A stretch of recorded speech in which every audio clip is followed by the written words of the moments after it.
महिला की सुरक्षा के लिए और नारी शक्ति वंदन किया। और ये नहीं, हमारे भैरव सिंह जी शेखावत राजस्थान के मुख्यमंत्री थे तब महिलाओं को आरक्षण देने का काम किया। अभी हिंदुस्तान के सर्वोच्च सदन में लोकसभा में बिल पारित किया, राज्यसभा में बिल पारित किया और महिला आरक्षण सुनिश्चित किया कि विधानसभा और लोकसभा में भी 33% आरक्षण महिलाओं को दिया जाएगा।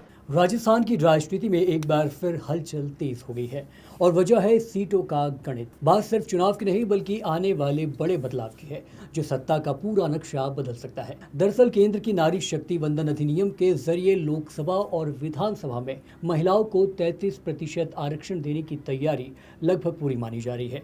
इसके साथ ही एक और बड़ा कदम परिसीमन भी चर्चा में है। यही वो प्रक्रिया है जो तय करेगी कि देश में और राज्य में सीटें कितनी होंगी और किस इलाके की राजनीतिक ताकत कितनी बढ़ेगी। इसी बीच राजस्थान बीजेपी अध्यक्ष मदन राठौड़ का बयान सुर्खियों में आ गया है।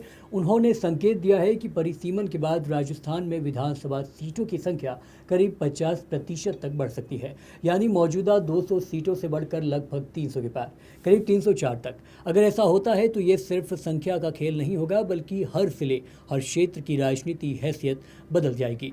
लेकिन इस बयान ने विपक्ष को सवाल उठाने पर मौका दे दिया है। नेता प्रतिपक्ष टीकाराम जूली ने तीखा पलटवार करते हुए पूछा, जब अभी तक परिसीमन आयोग बना ही नहीं है तो ये आंकड़े कहां से आ रहे हैं?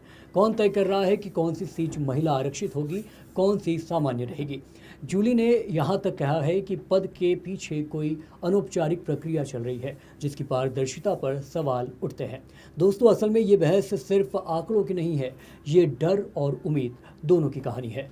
एक तरफ महिला आरक्षण को लेकर लगभग सभी दल सहमत हैं, लेकिन दूसरी तरफ कई मौजूदा नेताओं को अपनी सीट के आरक्षित होने का भी डर सता रहा है। वहीं सीटें बढ़ने की संभावनाएं नए नेताओं और राजनीतिक आकांक्षाओं के लिए एक बड़ा मौका बनकर उभर रही है। दोस्तों, अगर परिसीमन होता है तो सीटें बढ़ती हैं तो राजस्थान की राजनीति में एक नया दौर शुरू होगा, जहां पुराने समीकरण टूटेंगे, नए चेहरे उभरेंगे और सत्ता का खेल पूरी तरह बदल सकता है। यही वजह है कि इस खबर में सिर्फ राजनीति नहीं बल्कि आने वाले बदलाव का आहट भी साफ सुनाई दे रही है। नमस्कार। हमारे देश के प्रधानमंत्री जी ने महिला सुरक्षा के लिए भी पर्याप्त व्यवस्थाएं की।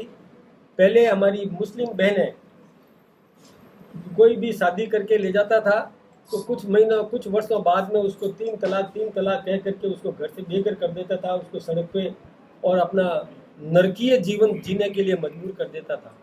लेकिन हमारे देश के प्रधानमंत्री जी ने सोचा कि ये ठीक बात नहीं है, हमारी उन बहनों की भी सुरक्षा होनी चाहिए, तो उनको भी कोई ऐसा नहीं निकाल पाए, बार बार तलाक करके उसको निकाल नहीं पाए, उसका सम्मान बना रहे, इसके लिए 3 तलाक के कानून को ख़त्म किया। आप सबको मालूम है कि पहले एक शाहबानो प्रकरण हुआ था, तो शाहबानो को जब उसके पति ने 3 बार तलाक कह के घर से निकाल दिया था तो हिंदुस्तान के सर्वोच्च न्यायालय ने उसको और भरण पोषण के लिए और मेहर देने की घोषणा की।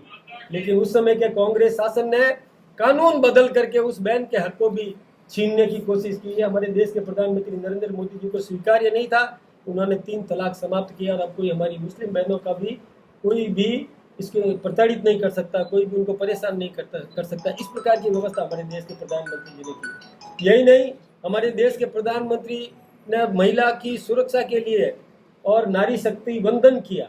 और यही नहीं, हमारे भैरव सिंह जी शेखावत राजस्थान के मुख्यमंत्री थे तब महिलाओं को आरक्षण देने का काम किया।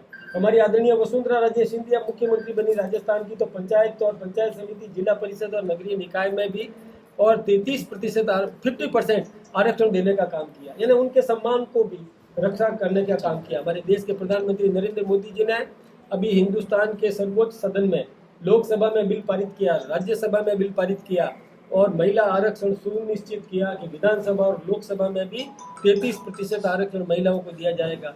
ये महिला मतलब नारी शक्ति वंदन का काम किया, हम उनका भी अभिनंदन करते हैं। वही देश के प्रधानमंत्री जिसको दुनिया के 30 से अधिक राष्ट्रों ने अपने देश का सर्वोच्च सम्मान देने का काम किया, वही देश के प्रधानमंत्री जो दुनिया में सर्वाधिक लोकप्रिय नेता आज उभर करके आए हैं, आदरणीय नरेंद्र मोदी जी, वो 21 अप्रैल को हमारे यहाँ पड़ोस में ही और रिफाइनरी का उद्घाटन करने के लिए आ रहे हैं। बालोतरा में, पचपदरा में जो रिफाइनरी का उद्घाटन हो रहा है वो हमारे लिए बहुत लाभप्रद है। न केवल राजस्थान की संपन्नता बढ़ाएगा ये,